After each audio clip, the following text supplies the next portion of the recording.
O medo de cobras, provavelmente, é a principal fobia na Terra. E aparentemente, isso faz todo sentido. Algumas delas são mortais, então ter medo de cobras é apenas uma questão de instinto de sobrevivência geneticamente programado em nosso corpo. Mas seria injusto pensar que as cobras são apenas matadoras. É também um animal surpreendente, com habilidades incríveis e uma aparência impressionante. Por exemplo, como certas cobras conseguem voar? Porque afinal desistiram das patinhas. Como é feito o antídoto para o veneno de cobra?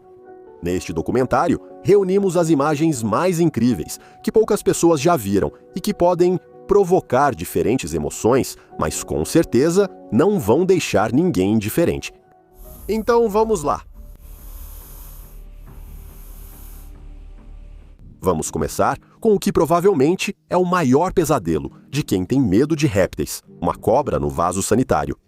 Uma australiana sentou no vaso sanitário e foi mordida por uma piton diamante. Um austríaco sentou no vaso e a cobra também mordeu ele. Na Tailândia, um homem se sentou no vaso sanitário onde estava escondida uma cobra enorme. Manchetes assim aparecem regularmente na mídia. Esses artigos geralmente não citam que as cobras também ficaram surpresas com o que viram. Mas brincadeiras à parte, embora esses casos sejam bastante raros, em países onde há muitas cobras, eles acontecem. Na Tailândia, há um serviço especializado em capturar cobras nas casas dos moradores. Imagine quanto trabalho eles têm, já que possuem uniformes especiais, carros com sinais específicos e um número de telefone dedicado. Aqui estão imagens em que justamente um desses encantadores de cobras assalariados retira uma cobra que mordeu o dono do apartamento em suas partes íntimas. E já que estamos falando de partes íntimas, isso é muito pertinente aqui. Descobrir se é necessário sugar o veneno, como às vezes recomendam em algumas instruções. Herpetologistas respondem a essa pergunta com a mesma frequência, tanto com um sim quanto com um não.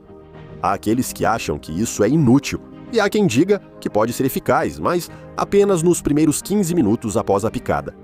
Definitivamente, não se deve sugar o veneno se for mordido por cobras que vivem no sul ou em regiões equatoriais. O veneno delas tem efeito neurotóxico e neuroparalítico. Nesse caso, até mesmo as menores doses de veneno que entrarem no organismo por microferidas na cavidade bucal podem causar problemas. Em caso de mordida de víbora, é possível sugar o veneno da ferida. E também, ao contrário dos conselhos populares, de jeito nenhum se deve cortar a ferida, cauterizá-la, colocar um torniquete na artéria para tentar isolar o veneno no membro. Também não se pode beber álcool. Mas o principal, que deve ser feito, é imobilizar o membro mordido, beber bastante água e procurar atendimento médico o mais rápido possível. Aliás, você sabe como é feito o antídoto?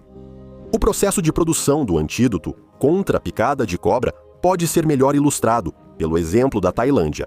Um dos símbolos desse país é a lenda mítica, que retrata a vitória da ave garuda sobre a serpente naga. E isso não é por acaso. Antes das pesquisas em toxicologia na Tailândia, milhares morriam anualmente por picadas de cobras venenosas. E não são poucas nesse país, são mais de 175 espécies. Dentre todas as espécies que vivem lá, quase metade, 85 delas, são venenosas. Os problemas das pesquisas médicas em toxicologia em Sião são estudados há muito tempo. A Sociedade Local da Cruz Vermelha foi fundada neste país ainda em 1893 e estava sob o patrocínio da família real. O rei Vajravuda, governante de Sião, estava tão preocupado quanto seus súditos com a alta mortalidade por picadas de cobra. Em 1920, após a morte de sua mãe, a rainha Saovab, em memória desse triste acontecimento, o rei destinou uma quantia significativa para a organização local da Cruz Vermelha, para a construção de novos edifícios necessários para a expansão das pesquisas na área de toxicologia. E em dezembro de 1922, com a participação direta e o auxílio de especialistas do Instituto Pasteur de Paris, foi inaugurado na capital do país, a cidade de Bangkok, um centro de pesquisa científica para o estudo de vacinas e soros, que recebeu o nome de Instituto Memorial da Rainha Saovab. Atualmente, neste Instituto Memorial, são criadas e estudadas 10 espécies de cobras desta região. São criadas porque capturá-las na natureza se mostrou muito problemático. O veneno de cada uma das espécies estudadas é utilizado para a produção de um antídoto específico. O antídoto, feito do veneno da cobra siamesa, só é eficaz contra mordidas dessa espécie, sendo inútil para mordidas de outras cobras. Дюки или королевской кобры. Em meados do século XX, o número de pessoas afetadas por mordidas de cobra era de 500 mil. Antes do uso de antídotos modernos, morriam de 20% a 40%, e em alguns países, até 70% das pessoas mordidas. Graças ao uso do soro, o número de mortes foi reduzido para 2% a 3%, ocorrendo principalmente na Índia, nos países do Sudeste Asiático e na América do Sul. Na Europa, os casos de morte por picadas de cobras são raros. Atualmente, na Tailândia, morrem em média não mais que 20 pessoas por ano, enquanto no início do século XX esse número era de 10 mil. E morrem apenas aqueles que não conseguiram buscar ajuda médica a tempo. Para comparação, na Índia, o número de mortos pela mesma razão chega a 20 mil pessoas por ano. Esses números mostram claramente o quanto é necessário o trabalho de instituições como essas. O veneno das cobras é uma mistura complexa de proteínas que possuem propriedades de enzimas e toxinas enzimáticas. Eles contêm enzimas proteolíticas que destroem proteínas, enzimas proteases e esterases que coagulam o sangue, entre várias outras. Pela natureza do envenenamento, o veneno das cobras tailandesas pode ser dividido em dois grupos, neurotóxico e hemovasotóxico. A primeira grupo pertencem às cobras, kraits e serpentes marinhas, e a segunda, às víboras. Os venenos neurotóxicos interrompem a transmissão neuromuscular, resultando em morte por paralisia.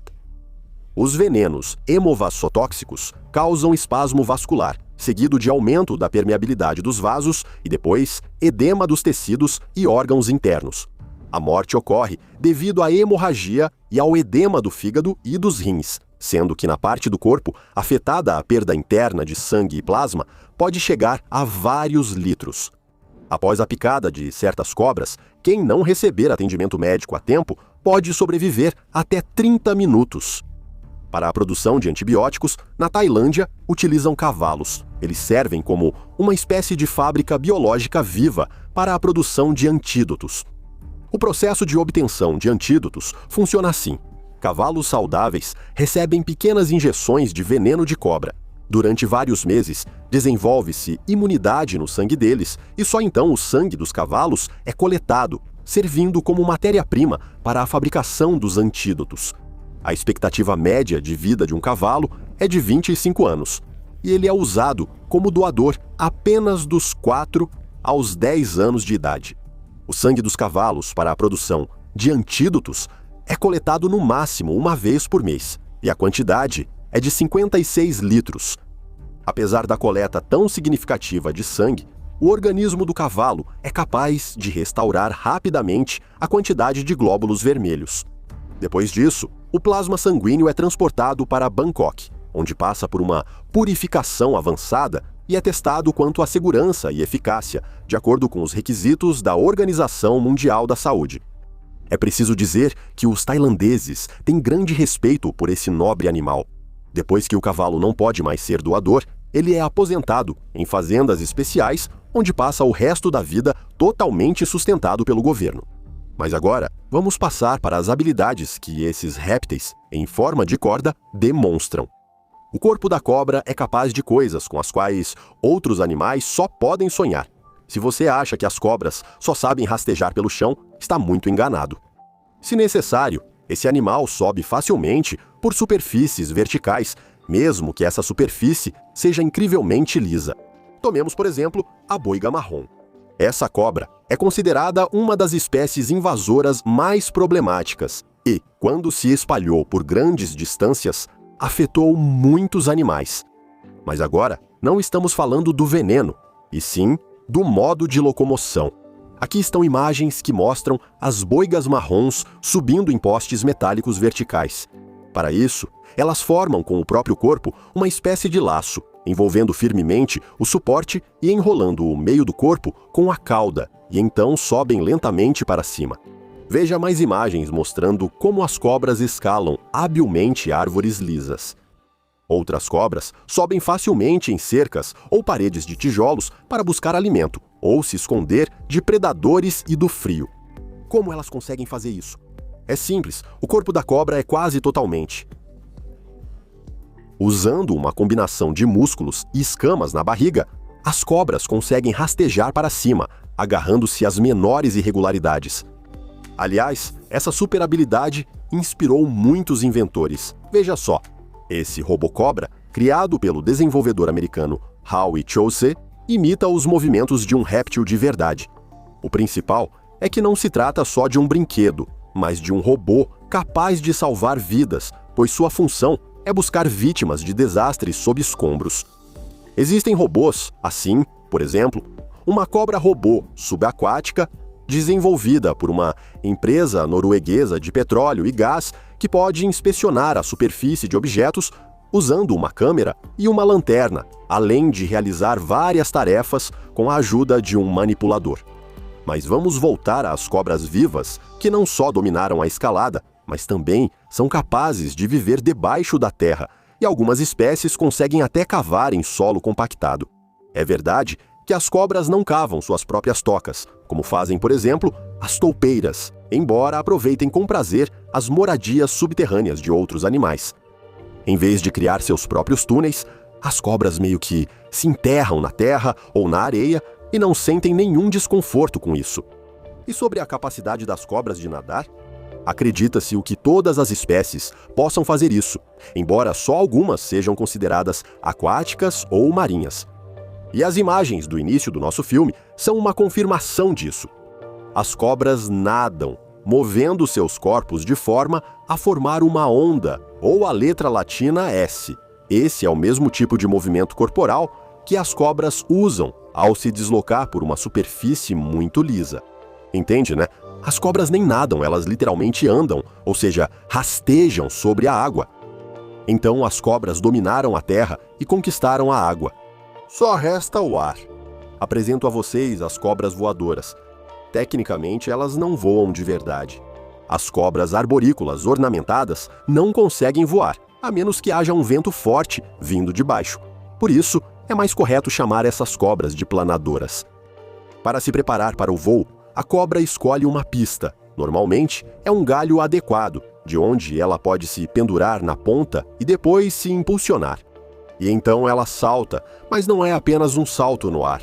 A cobra assume uma forma achatada e então passa a se ondular em forma de senoide. Cientistas detalhistas da Universidade Politécnica da Virgínia descobriram que cobras se contorcem tanto na horizontal quanto na vertical. Duas ondas estão defasadas em 90 graus. A onda horizontal é uma senoide com topo plano e amplitude de 80 a 120 graus, enquanto a vertical tem um pico estreito e amplitude de 20 a 45 graus. Acredita-se que assim é possível alterar a trajetória do movimento durante o voo. Então as cobras realmente rastejam pelo ar. Não surpreende serem vistas como planadoras melhores que esquilos voadores. Aliás, será que algum outro animal consegue fazer algo parecido? E as vantagens das cobras só começam por aí, porque esses animais são incrivelmente flexíveis. E a flexibilidade acaba sendo uma coisa muito útil quando se trata de lutar pela sobrevivência. Se um pequeno mamífero, lagarto ou peixe acabar no bico de uma ave de rapina, para eles só existe um caminho e não há volta. Mas as cobras não desistem fácil. Com seu corpo flexível, fazem de tudo para escapar e conquistar a liberdade. E mesmo que não consigam se libertar na entrada, as cobras ainda podem sobreviver se lutarem com bastante determinação pela vida. Como as enguias, elas conseguem romper o esôfago do predador. Mas o que uma cobra tão pequena e fraca pode fazer? Bem, tentar atravessar o predador pelo caminho natural. E aqui vai mais um fato. Você sabe onde as cobras vivem? Elas estão por toda parte. As cobras se adaptaram a viver em qualquer lugar do mundo, exceto nos polos norte e sul. E o motivo é claro. Para animais de sangue frio, lá é bem frio. Algumas cobras passam a vida no mar, enquanto outras vivem nos desertos mais áridos. Outras preferem ficar perto das pessoas. Outras rastejam por lugares onde nenhum ser humano jamais pisou. É preciso ter uma forma perfeita para se adaptar a qualquer condição que o planeta possa oferecer. Mas como tudo começou? Cobras não poderiam só ter desistido das patas, certo? Os cientistas geralmente concordam que milhões de espécies de elite conseguiram sobreviver. Só não está claro exatamente em que momento elas decidiram abrir mão dos membros, ainda na água ou já em terra firme. Um dos argumentos está bem diante de seus olhos, os essíncidos. Este é um grupo bastante antigo de lagartos que perdeu os membros há muitos milhões de anos. Mas depois algo aconteceu. Talvez o clima tenha mudado. E os essíncidos começaram a desenvolver patas novamente que os ajudam na caça. Indivíduos que fizeram a evolução andar para trás ficaram maiores, mais rápidas e mais ousadas ao capturar presas. Resumindo, só vantagens. Acredita-se que cincos viraram cobras e depois retornaram a lagartos. Porque outros lagartos também não desistiriam das patas. Na verdade, muitas cobras ainda têm membros, só que a gente não os vê. O gene Sonic Hedgehog controla o desenvolvimento ou ausência de patas. Se ele está ativado, as patas aparecem, se não, nada de patas. Mas ele ainda está presente no organismo da cobra, o que significa que, teoricamente, pode ser ativado se necessário. Mas para quê? Cobras já são perfeitas e estão ótimas assim. Acho que já há argumentos suficientes de que a natureza deu às cobras um corpo perfeito. Mas além dos exemplos do mundo animal, podemos voltar às conquistas da humanidade. E não são apenas as cobras robóticas. Há muitas coisas ao nosso redor com forma parecida à de uma cobra. Por exemplo, os tubos. A área da superfície de um tubo redondo é mínima, enquanto o volume interno é máximo. Isso significa que a capacidade de fluxo dos tubos redondos é muito alta, enquanto o consumo de material é pequeno. Só vantagens. E ainda existe a pressão, que atua tanto nas paredes internas quanto externas do tubo. Se ele for redondo, a pressão é uniforme. Mesmo não sendo uma cobra gigante ou encanador, você ainda se depara frequentemente com a perfeição das formas serpentinas. Estou falando de fios.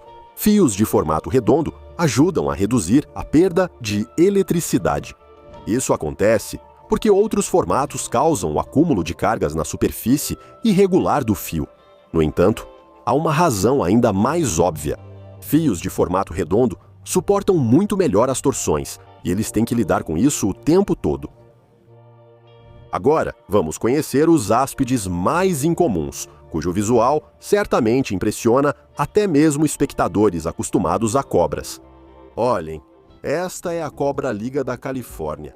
O corpo desse réptil é coberto por listras azuis e vermelhas tão brilhantes que a cobra até ganhou o apelido de neon. Por causa dessa característica, muitos colecionadores têm um enorme desejo de conseguir essa beleza. Além disso, a cobra tem uma área de distribuição muito pequena. Todos esses fatos permitem colocá-la com confiança na lista das mais incomuns do planeta. E esta é a cobra arco-íris. Claro, sua pele não é colorida com as 7 cores do arco-íris, e a cobra arco-íris não tem cabeça vermelha nem cauda roxa. Na verdade, sua cor é preta, e em algumas é marrom avermelhada, e na sombra é apenas uma cobra comum.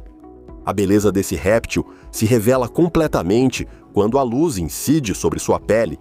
Pode parecer incrível, mas o corpo da cobra arco-íris tem um efeito holográfico. As escamas refletem a luz e brilham com todas as cores e tons do arco-íris. Aqui está outra cobra com uma coloração incrível que vive no Texas. Esse estado americano é associado no mundo todo a cowboys e faroestes, mas agora você também vai associá-lo com cobras azuis. Para ser justo, é preciso dizer que a maioria dessas cobras índigo tem a pele de cor preta. Os exemplares de cor azul viva são bastante raros, mas é justamente isso que os torna valiosos. A biologia costuma ensinar que cobras mais brilhantes são mais perigosas. Mas não se preocupe, para os seres humanos, as cobras índigo não representam perigo. Elas se alimentam de aves, lagartos, sapos e tartarugas. No mundo, não existem muitas cobras que tenham cor azul. A maioria das fotos que você pode encontrar na internet não passa de edição comum no Photoshop. É por isso que é tão surpreendente encontrar em áreas do Texas uma verdadeira cobra índigo. E esta é a Piton real, a cobra favorita dos criadores do mundo todo, pois atinge um tamanho bastante grande. Os adultos chegam a crescer até 1,5 metro de comprimento. Eles são agressivos e você provavelmente já os viu ao vivo no zoológico. Na coloração dessas pitons não há nada de incomum. A pele tem manchas marrons e o ventre é branco ou creme. Quando o indivíduo de que vamos falar agora nasceu, ele não se diferenciava em nada das outras cobras de sua ninhada. Mas quanto mais velho esse piton ficava, mais vivas se tornavam as escamas claras. Isso continuou até que a pele do réptil adquirisse uma coloração preto e branca extremamente incomum. Parecia até um dálmata. Até mesmo o criador fica sem saber como conseguiu criar uma cobra assim. Supõe-se que seja algum tipo de mutação, mas de qualquer forma, a cobra ficou muito bonita. A mutação natural, que faz a cobertura externa dos animais não ter cor, chama-se leucismo. Você já deve ter ouvido falar do albinismo, quando alguém ou um animal nasce totalmente branco. Essas mutações são similares, mas diferem no funcionamento celular. O leucismo geralmente ocorre em cavalos, leões, girafas, pavões, outros animais e aves. E claro, as cobras também nascem com ele. Não está muito claro o que causa o surgimento dessas mutações, porém, o fato permanece. Cobras brancas são muito impressionantes. Por exemplo, esta naja de monóculo tem uma cor de pele tão clara que, sob luz forte, ela parece quase lilás. Devido à ausência de pigmento, a pele fina é quase transparente. A cor rosa vem dos tecidos que aparecem através das escamas. Na verdade, casos em que nascem cobras com leucismo são muito raros. Para os criadores, cada nascimento desse tipo é uma verdadeira celebração. Afinal, o preço desses exemplares é altíssimo. Por exemplo, uma piton real branca como essa custa cerca de $1.000. O leucismo não é o único erro da natureza com o qual os criadores ganham muito dinheiro. Por exemplo, essa cobra de 2 cabeças foi vendida pelo valor de uma cobra comum. Автомобиля $50 000. Quando uma cobra de 2 cabeças sente sede, as 2 cabeças ficam com sede ao mesmo tempo e dá para perceber como elas bebem juntas. E também é preciso alimentar cada cabeça separadamente. A cobra leiteira de Honduras se alimenta de camundongos, mas as cabeças não gostam de compartilhar. Se colocar apenas um rato no terrário, as 2 cabeças vão comer ao mesmo tempo e acabar brigando. É por isso que na hora da alimentação colocam 2 ratos no terrário, um para cada cabeça. Aliás, se uma cabeça termina de comer antes, ela pode tentar pegar o rato da vizinha, e depois de comer, é obrigatório lavar a cobra para que uma cabeça não sinta o cheiro de rato da outra. A mutação de 2 cabeças também pode ocorrer em cobras maiores. O piton que você está vendo ainda é bem pequeno, mas vai crescer e se tornar uma grande cobra com 2 cabeças. Na radiografia, dá para ver que o filhote tem 2 corações, então, na verdade, não é nem uma cobra de 2 cabeças, mas sim 2 répteis em um só corpo. Casos assim são tão raros que especialistas que já viram uma cobra de 2 cabeças são considerados sortudos. Para cada 1.000.000 de cobras normais, apenas uma possui a mutação de 2 cabeças. Depois de tudo isso, imagine que existe uma espécie de combo, uma cobra albina de 2 cabeças. Esta cobra real da Califórnia nasceu na Alemanha por volta de 2008, assim como outros répteis semelhantes. Este exemplar é extremamente raro. Seu valor é calculado entre as cobras incomuns que mostramos para você antes, resultado de uma falha natural aleatória que era impossível prever. No entanto, existem cobras raras e incomuns cuja existência não é fruto do acaso, mas sim de anos de trabalho árduo e meticuloso. Justin Kobilko, criador que vive nos Estados Unidos, no estado da Geórgia, cria cobras para venda. E no que faz, ele é muito bem sucedido. Veja, o corpo absolutamente branco da cobra é coberto por manchas amarelas, mas não são manchas comuns. Elas têm formas incomuns, parecendo carinhas sorridentes. O próprio Justin admite que essa é a primeira e única cobra cuja pele tem 3 manchas que formam um sorriso de forma perfeita. Cobras com essa coloração são vendidas por $4.000 cada. O preço de um exemplar tão raro e sorridente só podemos imaginar. A cobra com cor e brilho, que fariam inveja a qualquer abóbora, também é obra de Justin Kobylka. Ela parece aquela cobra de carinhas sorridentes. Na verdade, elas são parentes próximas, que a natureza decorou com padrões diferentes. O criador trabalha com o cruzamento de cobras há mais de 7 anos. No começo, os indivíduos que ele criava não tinham cores tão puras. O branco parecia mais cinza e o amarelo lembrava mais o marrom. E aqui está outra criação desenvolvida por Justin Kobylka. Este indivíduo tem uma coloração branco-amarelada pura. O criador admite que esta é sua cobra favorita de todas as que ele criou em 2016. A semelhança das manchas na pele com as de um leopardo dá a essa cobra o nome de Piton leopardo. Aqui está mais um exemplar interessante. A cobra tem a pele do corpo completamente branca e a cabeça marrom, como se ela tivesse colocado um manto branco ou, ao contrário, colocado um capuz marrom. Impressionante, não é mesmo? Mas vamos deixar os serpentários e retornar à natureza.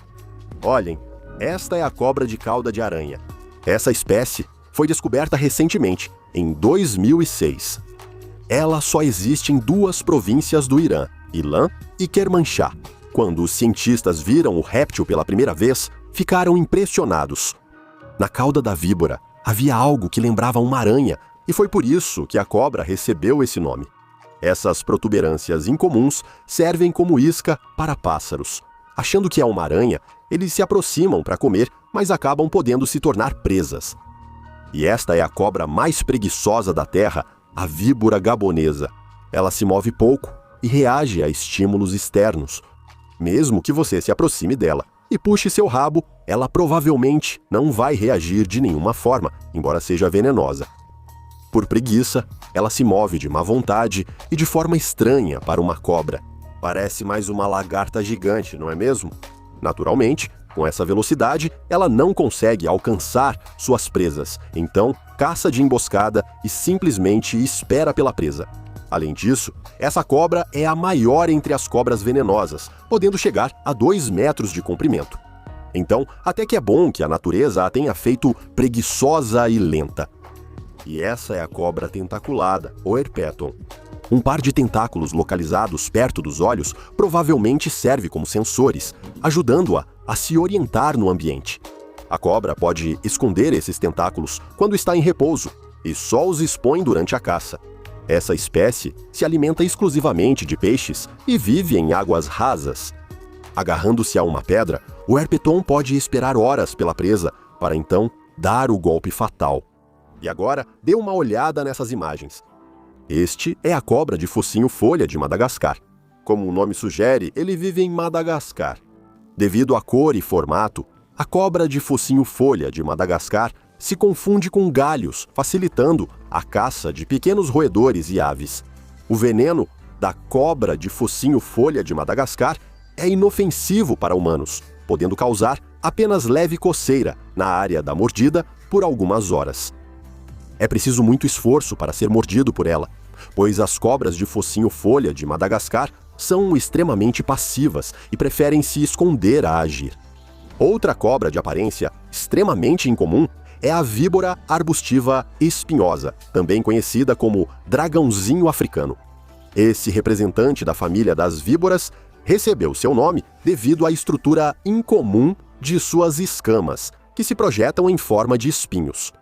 A cobra é venenosa e relativamente grande, chegando a atingir 70 centímetros de comprimento.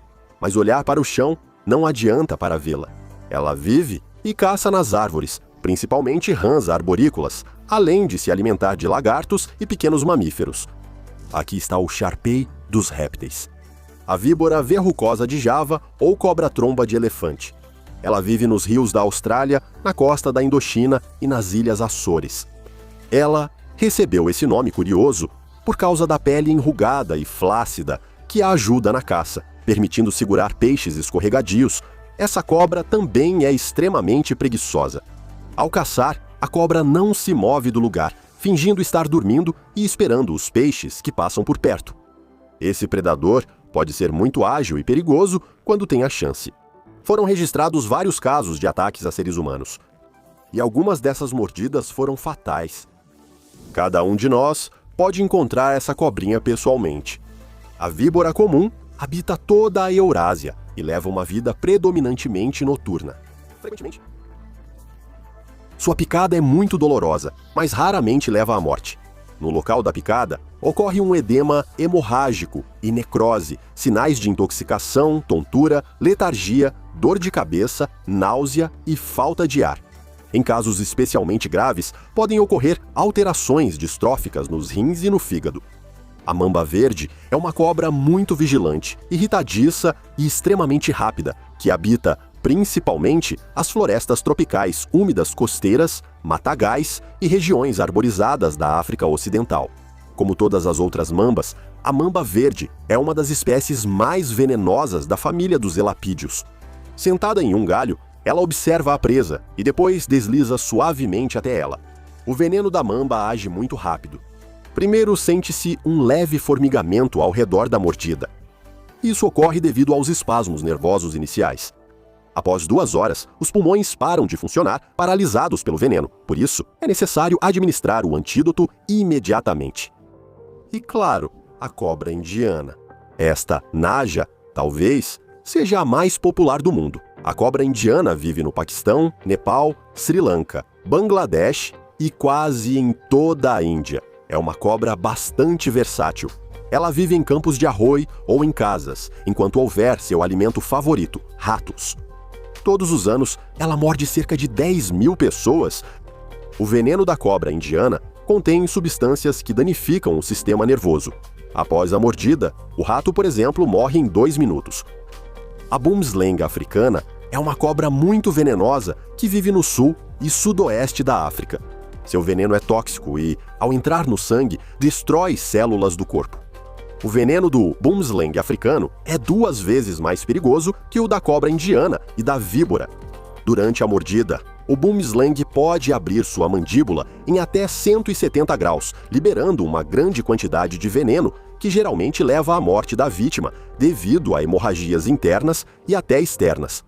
É considerada uma cobra muito agressiva e, ao encontrar uma pessoa, emite um som característico de farfalhar, produzido pelo atrito das escamas. Presas de 5 milímetros injetam um veneno extremamente potente. Hemotoxinas começam imediatamente a destruir o sangue e os tecidos, causando forte hemorragia. Ao se espalhar, o veneno provoca queimação e inchaço, continuando a destruir os tecidos. Sem antídoto, começa a insuficiência cardiovascular e renal. É assim que a cobra-tigre se parece. Vivendo na Austrália, as cobras-tigre têm uma reputação realmente assustadora em todo o país. Vivem em áreas rochosas, florestas e pântanos. Esses répteis são perigosos devido à agressividade e ao veneno tóxico. Animais pequenos e aves picados pela cobra-tigre morrem quase instantaneamente. O veneno das cobras-tigre é uma mistura de neurotoxinas e anticoagulantes. As neurotoxinas afetam o sistema nervoso, paralisando os músculos. Por sua vez, os anticoagulantes destroem a estrutura do sangue, causando hemorragia. O antídoto ajudará se for administrado antes do início da paralisia. A Craithimalaya é uma cobra muito perigosa da família dos elapídeos. Ela é extremamente agressiva. Essa cobra vive em densas florestas tropicais por toda a região do Sudeste Asiático, desde o norte do Vietnã e Malásia até a Indonésia. Seu veneno é mortal e afeta principalmente o cérebro. A morte pode ocorrer rapidamente e até mesmo sem paralisia. Sintomas: o ataque da Craithimalaya geralmente é indolor. Muitas vítimas não sabem que foram mordidas e não procuram tratamento. Mas mesmo que o antídoto seja administrado, a pessoa não necessariamente sobrevive. Uma única dose do veneno é suficiente para matar 10 pessoas. A mamba negra é provavelmente a cobra mais venenosa do continente africano. A mamba negra pode chegar a até 4 metros de comprimento, o que a torna uma das maiores cobras venenosas do mundo. Uma única gota de veneno de um dente é suficiente para matar 2 pessoas. Ela pode atingir velocidades de até 20 km por hora. Por isso, a mamba, frequentemente, persegue sua presa em vez de ficar em emboscada. Com uma única mordida, a mamba injeta até 4.000 migais de veneno. A dose letal para um adulto é de cerca de 1.015 mgs. O veneno se espalha pelo corpo de várias maneiras. Primeiro, o veneno entra no sistema linfático, depois se espalha por todo o corpo, ocorre paralisia e, em seguida, a morte. Se o antídoto não for administrado, a pessoa morrerá em 45 minutos. O taipan costeiro é considerado uma das cobras mais perigosas da Austrália. A potência do veneno é tal que uma única mordida pode matar cerca de 100 adultos. É uma cobra extremamente irritadiça e vigilante, que reage instantaneamente a qualquer movimento por perto. Substâncias que causam trombose bloqueiam rapidamente o fluxo sanguíneo, enquanto neurotoxinas agem como analgésicos e paralisam músculos. A cobra marinha de Belcher é encontrada nas águas do Sudeste Asiático e do norte da Austrália. Especialistas afirmam que o veneno da cobra marinha de Belcher é quase 100 vezes mais tóxico que o de outras cobras do mundo. Ela possui um veneno tão potente que literalmente alguns miligramas são suficientes para tirar a vida de 1.000 adultos. O principal componente do veneno é a neurotoxina, que desativa o sistema nervoso, e a miotoxina, que causa uma dor intensa. A boa notícia é que essa cobra é considerada muito tímida, não agressiva. É preciso se esforçar muito para provocá-la a morder. Cobras africanas comedoras de ovos, um gênero único, que não se confunde com nenhum outro, porque a dieta dessas cobras consiste apenas em ovos, e esse é um dos exemplos brilhantes de adaptação. Os ovos não resistem, não fogem, não é preciso ficar à espreita em algum arbusto e dar um golpe relâmpago. Muitos predadores apreciam ovos, mas apenas cobras comedoras de ovos perdem os dentes. Elas praticamente se livraram completamente dos dentes para que eles não fiquem presos na presa. Aprenderam a separar os ossos do crânio e abrir a boca de maneira incrivelmente ampla. Mas não basta engolir o ovo, é preciso chegar ao seu conteúdo. E para isso, as cobras usam a coluna vertebral. Proeminências ósseas especiais quebram a casca, depois a cobra espreme o conteúdo até a última gota e cospe os restos não comestíveis. É improvável que a mudança para uma dieta baseada em ovos tenha ocorrido só por gostar deles. Muitos predadores mudam a dieta para sobreviver. A alimentação altamente especializada dos animais é chamada de estenofágia, e quando se trata de um único alimento, isso se transforma em monofagia. Provavelmente, em algum momento, as cobras comedoras de ovos ficaram sem alimento e foram expulsas do nicho por outras espécies, obrigando-as a tomar medidas extremas. A principal vantagem da estenofagia é a capacidade de extrair tudo do alimento que você consome, aproveitando ao máximo o que está disponível. A maior desvantagem é que se esse alimento sumir, você também sumirá. Não é lá uma grande vantagem. E esta é a víbora cornuda, cuja pele se mistura completamente com as dunas de areia. Ela é predominantemente noturna, se move de lado e suporta facilmente a fome por vários meses. Ainda não se sabe para que as cobras precisam dessas protuberâncias. A víbora chifruda possui 2 ou 3 escamas longas e pontiagudas na ponta do focinho. De acordo com as hipóteses mais populares, essas protuberâncias ajudam a encontrar um parceiro para a reprodução, protegem os olhos durante a caça ou locomoção, servem como parte da camuflagem ou até mesmo atraem presas. Escolher uma única explicação não é fácil, pois os chifres das víboras são muito variados em forma e ocorrem em espécies de habitats muito diferentes, desde desertos arenosos e rochosos até o solo e as copas das florestas tropicais. Tudo isso para sobreviver. Em um grande estudo, com 263 espécies de víboras, cientistas encontraram relação entre a localização dos chifres e o habitat de seus portadores. Essas estruturas parecem servir principalmente para camuflagem. Por exemplo, a protuberância na ponta do focinho muda o contorno da cabeça da cobra e a torna menos visível para possíveis presas no meio de folhas caídas e galhos. Muitas víboras da serapilheira da floresta desenvolveram chifres no nariz para sobreviver. Por outro lado, as cobras de áreas abertas, que esperam por suas presas escondidas entre pedras, areia ou vegetação escassa, possuem chifres acima dos olhos, que distorcem o contorno da cabeça e desviam a atenção dos olhos. Algumas cobras se camuflam tão bem que até os herpetologistas têm dificuldade em encontrá-las. Só para você ter uma ideia, de acordo com uma pesquisa recente, cerca de 20% de todas as espécies de cobras não aparecem em nenhuma fotografia. A maioria das espécies que não aparecem em fotografias pertence às cobras cegas, pequenos répteis escavadores que são difíceis de encontrar e identificar. Essas aqui, certamente, já foram fotografadas várias vezes, pois são muito marcantes. Apresento a cobra chicote de focinho comprido, também chamada de cobra de árvore bronzeada. O focinho alongado e as pupilas horizontais fazem dela uma cobra com cara de desconfiada.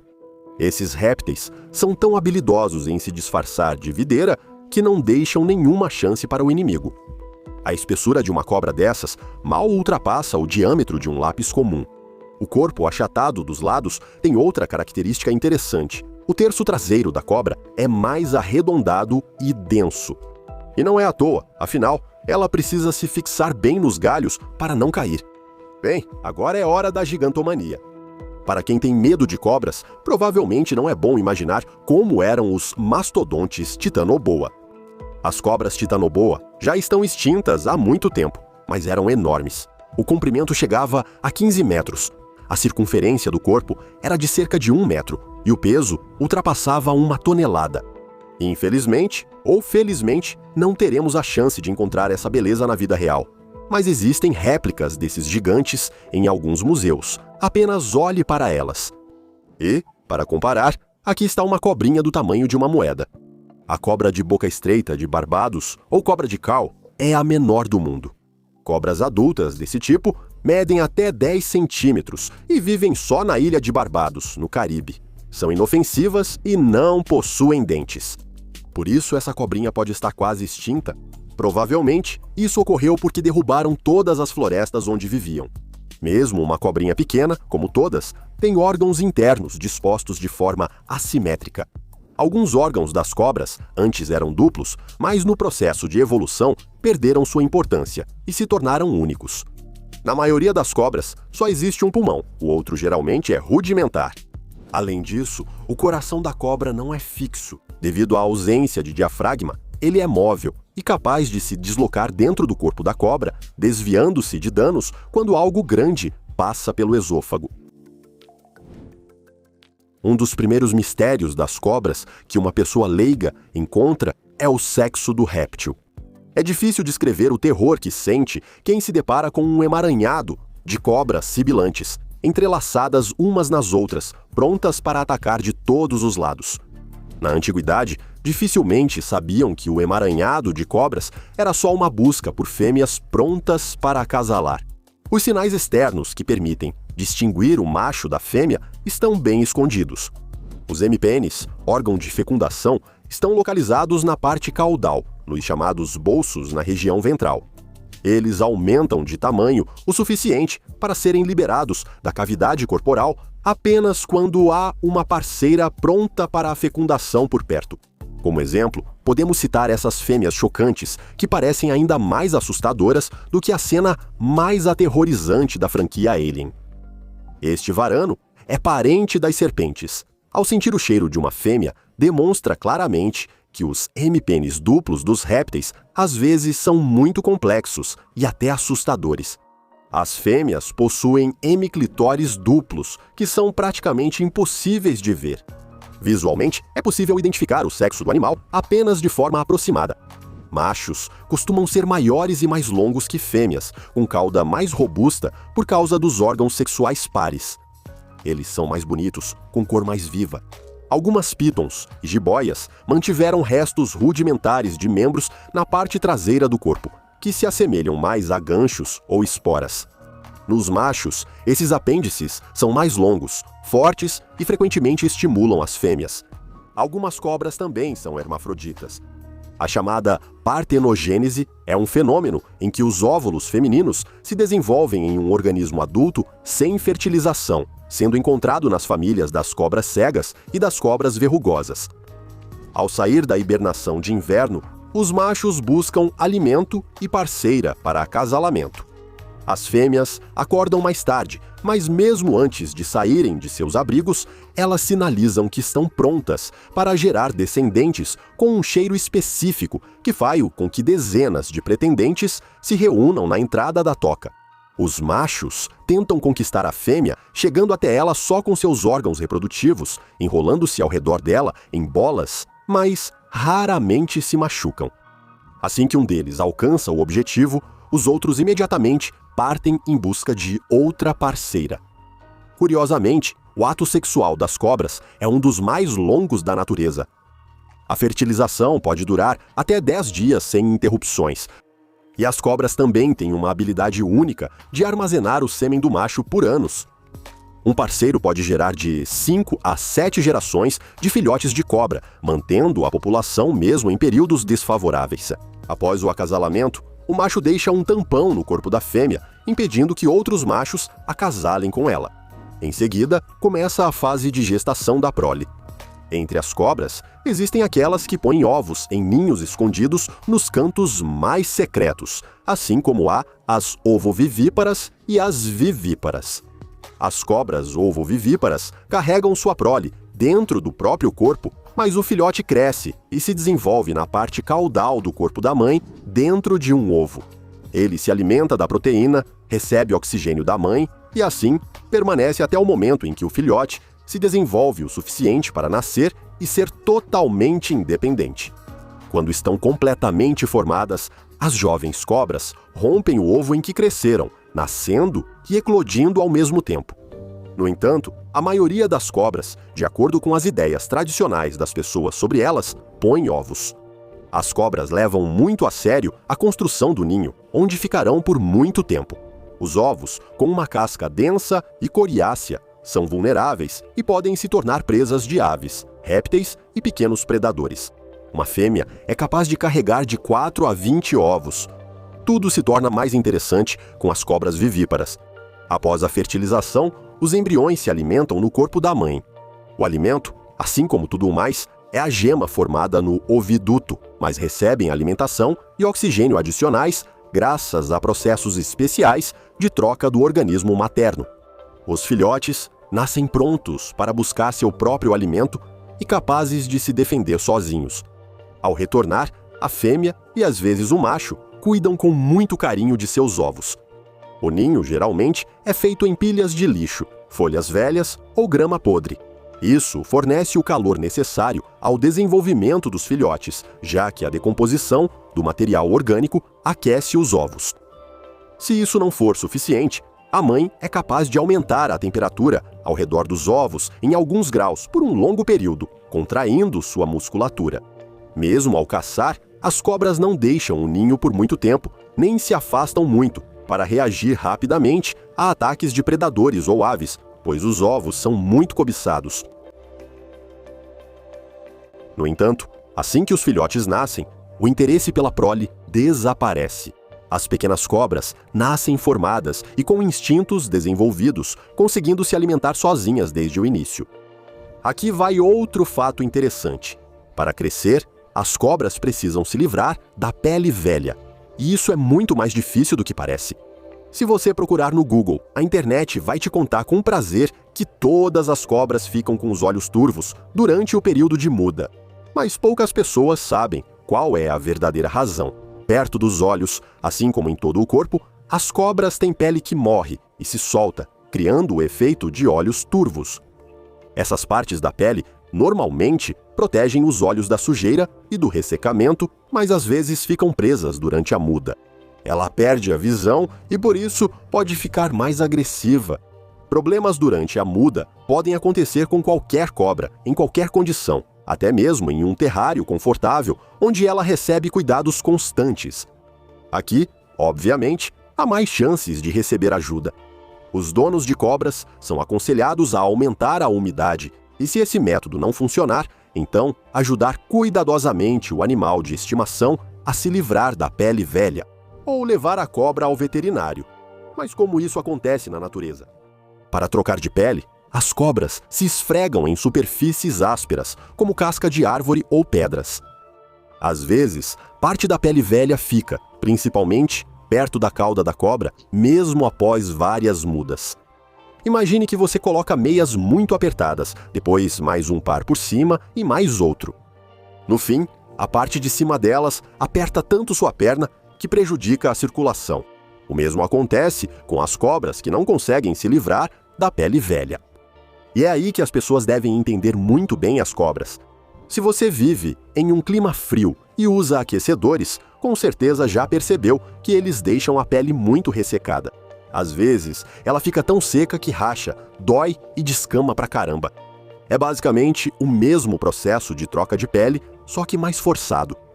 A maior parte do pó nos nossos apartamentos é pele humana. Por muito tempo, essa informação circulou como algo chocante na internet, até ser chamada de mito. O fato é que uma pessoa com uma área média de superfície da pele perde 1000 células de pele por hora.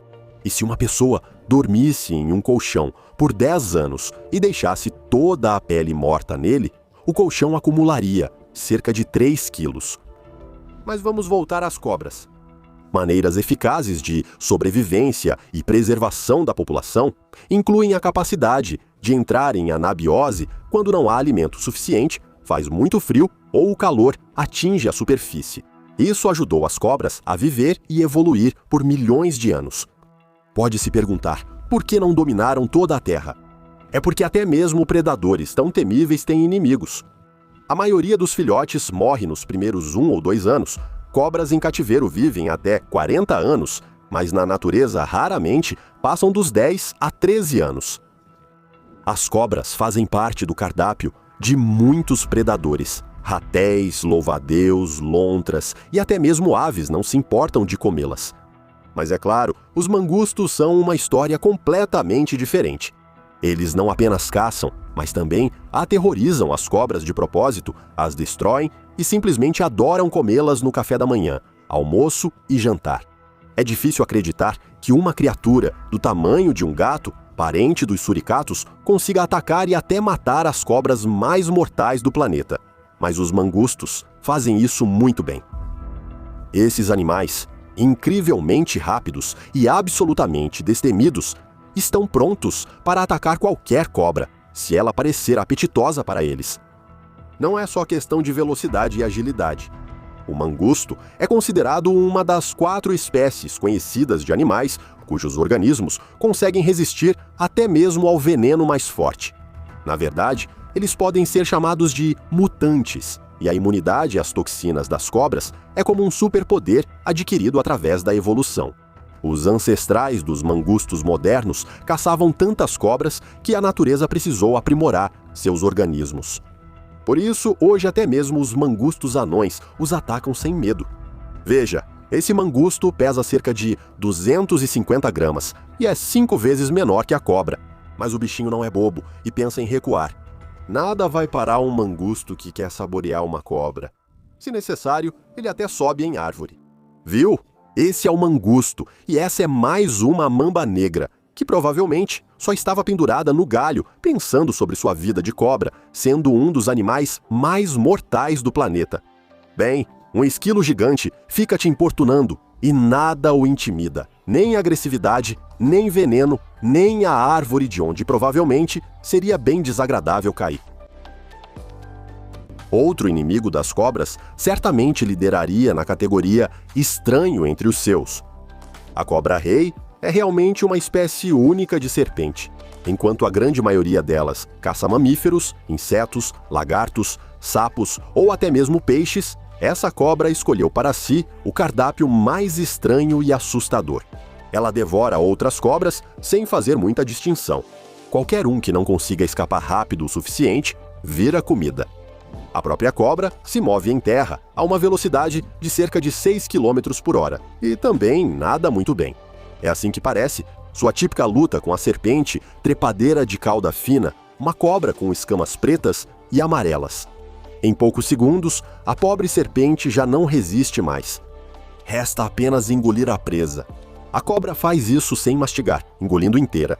Graças às mandíbulas flexíveis, ela pode engolir até mesmo uma criatura muitas vezes maior que o tamanho da sua cabeça. Aqui está outro prato do cardápio da cobra, uma cobra-rato. Veja, a presa continua se contorcendo, mesmo depois que a cobra já começou a engoli-la. Isso é literalmente comê-la viva. Fugir da cobra-rei é impossível. Quando sai para caçar, sempre encontra sua presa, onde quer que esteja, até sob a terra.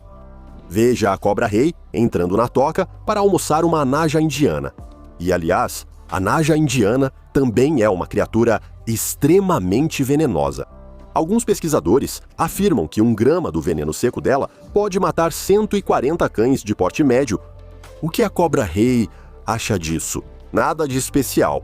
Até os elefantes têm medo dessas cobras. E não pense que eles têm medo de tudo no mundo, até de ratos inofensivos.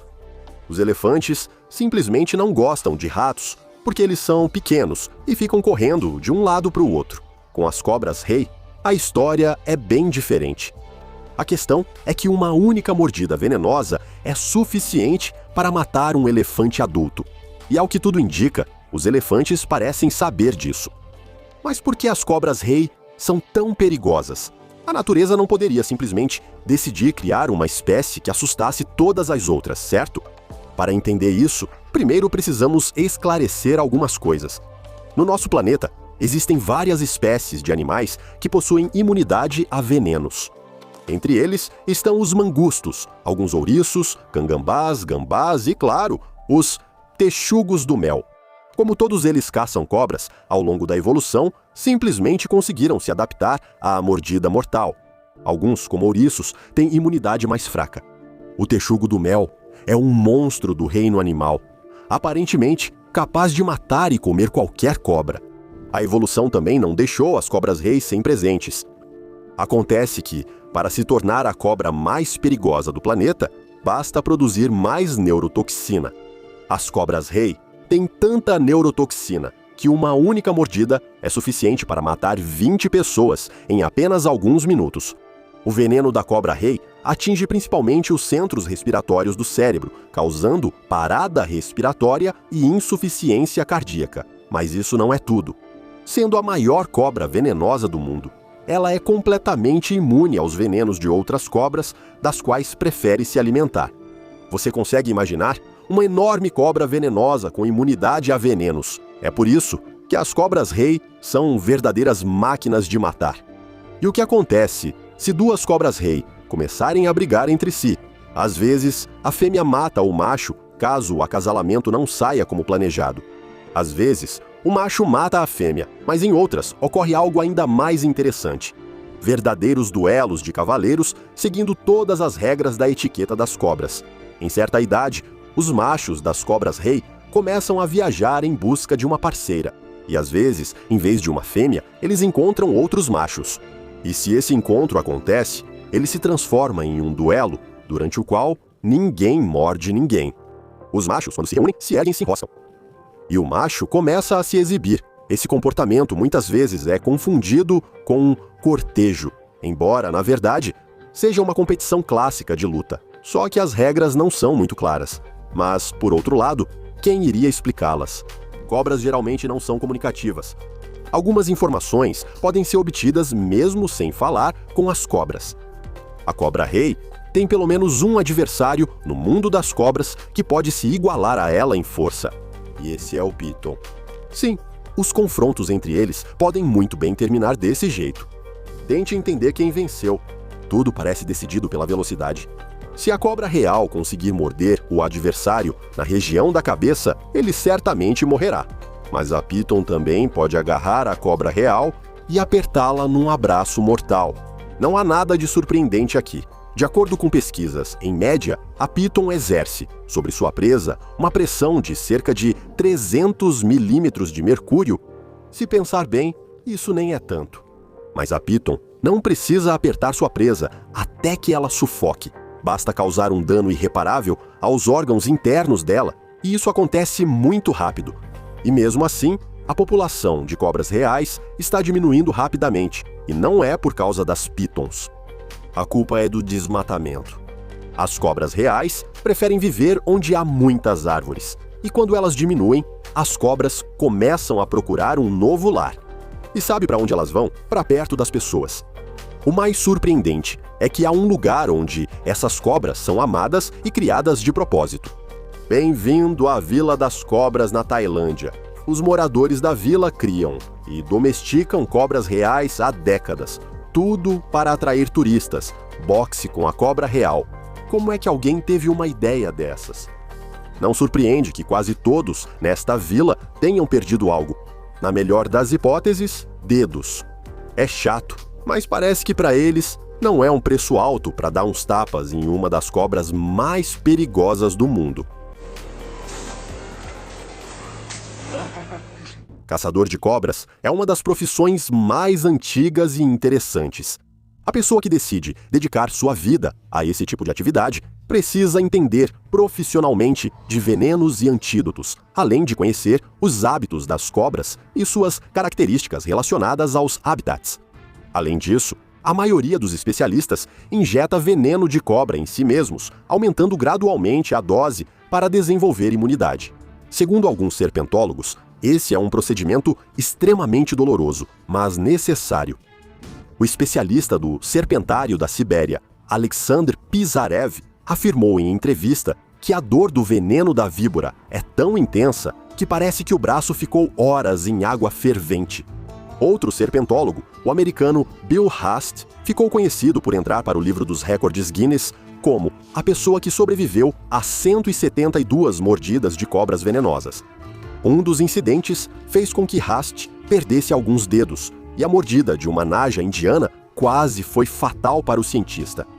Curiosamente, Haast era totalmente contra entrar para o livro dos recordes, pois via o número de mordidas como um fracasso profissional, não motivo de orgulho. Os caçadores de cobras modernos, é claro, não se expõem ao perigo apenas para entreter o público, tocando flauta para uma naja. Eles estudam as cobras e as capturam para venda ou sob encomenda de serpentários. O objetivo principal desse trabalho perigoso é obter veneno, amplamente usado na medicina.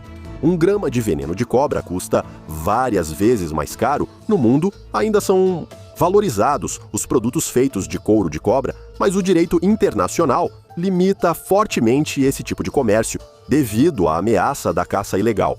Por isso, o caçador de cobras precisa capturá-la viva.